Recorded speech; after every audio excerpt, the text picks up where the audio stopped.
Hey, what's going on, everybody? This is Tyrone back with Tech Life. And in today's video, I have a network update for you guys from T-Mobile.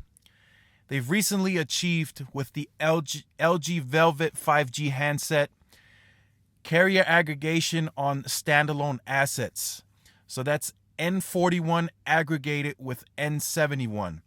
So that was 100 megahertz of N41 used and a 20 megahertz slice of N71. If most of you are familiar with the process currently for consumer purposes, there aren't 100 megahertz of N41 on air yet. Most are seeing 40 to 60. They are shooting to push 80 in Q4, but for the testing purpose, they have opened up 100 megahertz of the N41 spectrum. So if you've seen the speeds from that video, you likely won't be seeing those speeds yet on your connection if you have N41 in your area, because the channels have not been opened as wide just yet. But my predictions, I think the new iPhones coming out and every phone after that launches new, maybe the S30 or whatever they're going to call it, they will have these features on board. You will be able to carrier aggregate on the standalone 5G network in the future. And I think every mid-range phone that comes out in the future will have this as well. So be looking forward to that in your devices. Of course, I don't think this is going to be a justification to run to the store and upgrade to a new device right away. If maybe you just got the iPhone 11 or 11 Pro Max. But I do think if you are on older phones like an S6, Samsung S6, S7, maybe an iPhone 6, I do think it's time to start looking at upgrading into a newer phone. The networks now have gotten way better in terms of the technologies that they can output, and any percentage, 5, 10, 15% can help you in a case where prior you couldn't even make a phone call or send a text message, where now you can because of the spectral efficiency. So just keep that in mind. I know it's a lot to process, but I think the newer phones are more and more needed as we get into the future, as the technology advances and the networks get better and better.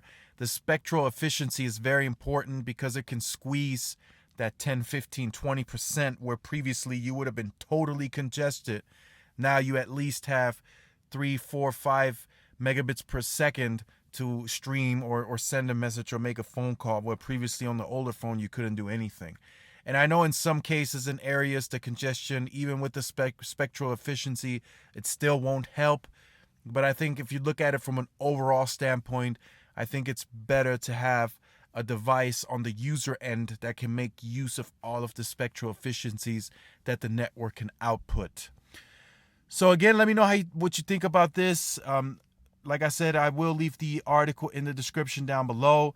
This was achieved with MediaTek. MediaTek is not very well known in terms of raw RF performance on the devices. It seems that they are trying to make a bigger impact in the industry by achieving this.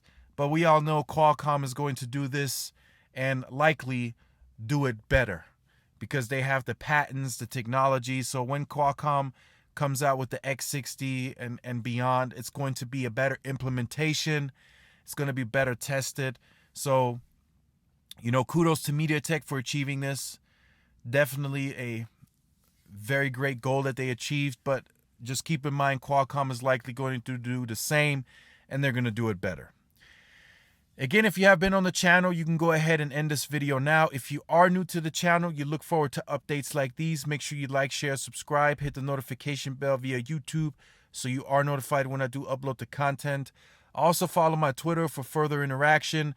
I do post the videos on the Twitter as well. If the push notification doesn't work well for you for YouTube, the push notification on Twitter is much, much better in my opinion. Thanks again for watching. This is Tyrone with Tech Life, and I will see you guys in the next video. Peace.